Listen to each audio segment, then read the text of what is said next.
இன்னைக்கு இளவரசிக்கு birthday dress எல்லாம் பண்ணிட்டு சந்தோஷமா ராணியை பார்க்க போறா.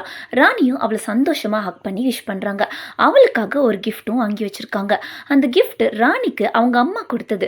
இப்ப ராணி அவங்க பொண்ணுக்கு கொடுக்க போறாங்க. ரெண்டு பேரும் ராணி ரூமுக்கு சந்தோஷமா போறாங்க.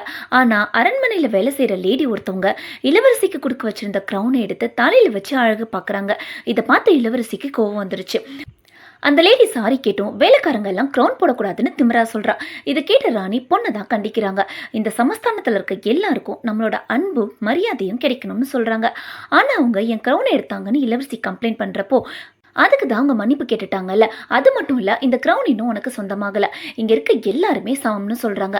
ஆனால் நம்ம ராஜவம்சமாச்சின்னு இளவரசி சொல்கிறா. ராஜவம்சம்ங்கிறதால மற்றவங்களை விட எந்த விதத்துலையும் நாம தான் பெஸ்ட்டுன்னு அர்த்தம் இல்லைன்னு சொல்கிறாங்க. இந்த க்ரௌன் உனக்கு நான் எதுக்காக தரேன்னு சொல்லி பார்க்கலான்னு கேட்குறாங்க. என்னை கௌரவப்படுத்தன்னு இளவரசி சொல்கிறா. இல்லை, இந்த நாட்டு மக்களை அன்போடும் மரியாதையோடும் அவங்கள நல்ல வழியில் நேர்மையாக ஆட்சி நடத்த தான் இந்த க்ரௌன் உனக்குன்னு சொன்னதும் இளவரசியும் தன் தப்ப உணர்ந்துடுறா. நாட்டுக்கே ராணியாக இருந்தாலும் எந்த கௌரவமும் இல்லை, தன்னோட பொண்ணுக்கு நல்லதை மட்டுமே சொல்லித்தராங்க. இதுல யார் பெஸ்ட்னு நீங்க நினைக்கிறீங்க? ராணியா இல்ல தப்ப உணர்ந்து தன்னை திருத்திக்கிட்ட இளவரசியா?